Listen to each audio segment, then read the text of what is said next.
అత్త కోడళ్ళ మధ్య జరిగే ఒక కాన్వర్జేషన్ ఈ సినిమాలో ఒకటి చాలా బ్యూటిఫుల్గా డిజైన్ చేసాం. అది చాలా మందికి ఇంటికి తీసుకెళ్లే ఒక ఎలిమెంట్ అవుతుంది. అత్త కోడళ్ళ మధ్య ఉండే బంధం అంటే వాళ్ళిద్దరి మధ్య కాన్వర్జేషన్. ఓకే. సో ఒక రిఫ్ట్ ఉన్న అత్త కోడళ్ళ మధ్య ఉండే ఒక కాన్వర్జేషన్ చాలా కొత్తగా డీల్ చేసాం. ఓకే.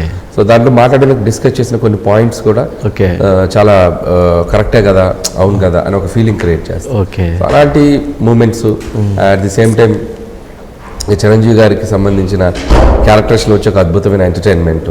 సో అలాగే ఒక లేడీస్ అందరితో కలిపి ఒక కరెంట్ ట్రెండ్ లో జరుగుతున్నటువంటి కొన్ని చిన్న చిన్న వాటి మీద చిన్న సెటైర్స్ కూడా వేసాం. డ్రెస్సింగ్ కాదు, జనరల్ గా వస్తున్న చేంజెస్ దాని మీద అది వాళ్ళు కూడా యాక్సెప్టబుల్ గానే ఉంటుంది. నాట్ లైక్ ఏదో క్రిటిసైజ్ చేసినట్టు. సో అలాంటిది ఒక ఎలిమెంట్స్ ఉన్నాయి. సో అంటే ఫన్ వేలో సో కాబట్టి ఆ ఫ్యామిలీ ఆడియన్స్ కి కావాల్సినటువంటి మజా అంతా సినిమాలో ఉంది. At the same time Chiranjeevi గారిని అభిమానించే ఒక మాస్ సంబంధించిన ఎలిమెంట్స్ కూడా త్రూ సినిమాలో ఉంటాయి. జనరల్గా అసలు చిరంజీవి గారు అంటే ఒక యాక్షను, ఒక డైలాగు, ఒక ఫైటింగు, ఒక డ్యాన్సు, ఒక వైబ్రేషను, ఇవన్నీ కొన్ని ఊహించుకొని ఉంటారు సినిమా మొత్తంలో చిరంజీవి గారిది. అంటే దీంట్లో ఇప్పుడు మీరు చెప్తున్నటువంటి దాంట్లో ఐబీ ఆఫీసర్, ఓకే, ఒక ప్రొఫైల్, పెద్ద ప్రొఫైలు, తర్వాత ఒక రిచెస్ట్ మ్యాన్ డాటర్ని లవ్ చేయటం, ఇది ఇంకొక ప్రొఫైలు. అంటే వీటన్నిటిని ఎట్లా మిక్స్ చేశారంటే వాళ్ళ అభిమానులకు తగ్గట్టుగా దీన్ని ఎలా లింకప్ చేయగలిగారు? అదే అండి, దీన్ని ఆయన క్యారెక్టరైజేషన్ అండి దానికి బలం. సో చిరంజీవి గారు నేను ముందు చెప్పినట్టు ఆయనలో ఉన్న ఒక ఎంటర్టైన్మెంట్ టైమింగ్ని, సో ఈ జనరేషన్కి ఆయన ఇచ్చే క్యూట్ ఎక్స్ప్రెషన్స్, పాజ్లు, తిరిగి చూసే రియాక్షన్స్, సో చాలా డిఫరెంట్గా ఉంటాయి. సో అవి ఆయన కంబ్యాక్ వచ్చిన తర్వాత అలాంటి ఒక సెటప్ ఫుల్ ఫ్లెడ్జ్డ్గా చేయలే ఆయన. ఓకే. సో ఈ సినిమాలో అంత స్పేస్ ఉంది. సో ఇప్పుడు నయనతార గారితో కూడా మేము అంటే ఏ లవ్ స్టోరీ అనగానే ఏదో ఒక యూత్ఫుల్ లవ్ స్టోరీ లాగా చేయలేదండి. వెరీ మెచ్యూర్డ్గా ఉంటుంది. మెచ్యూర్డ్గా ఆ వయసుకు తగ్గ పాత్రలు ఎలా బిహేవ్ చేస్తాయి, ఎలాగ బిహేవ్ చేస్తాయి. సో ఎక్కడ మనం టేక్ ఇట్ ఫర్ గ్రాంటెడ్గా పిచ్చిగా ఏం చేయలేదు.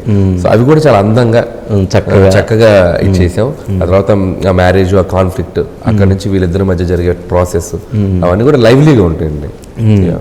అంటే జనరల్గా అనిల్ రావిపూడి గారు పబ్లిక్ పల్స్ బాగా పట్టుకున్నారు. మీరు అలా చూస్తుంటే ఏంటా అనుకున్నా. అంటే ఎట్లా పట్టుకున్నారు? నాడీ వైద్యం తెలుసుకున్నారా?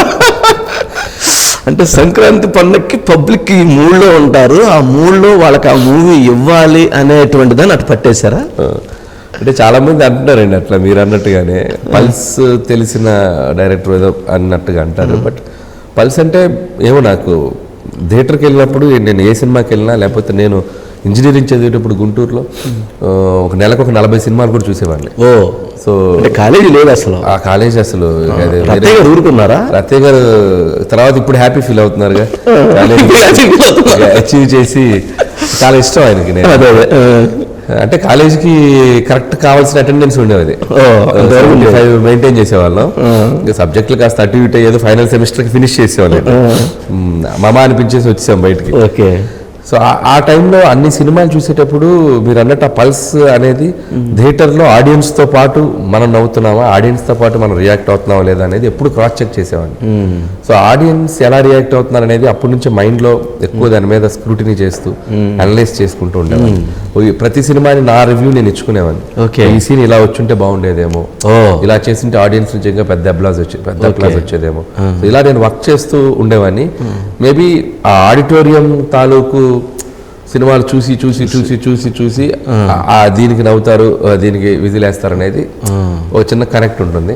ఎవరు రాసినా, ఏ కథ డైరెక్టర్ రాసినా అలా ఊహించుకునే రాస్తారు.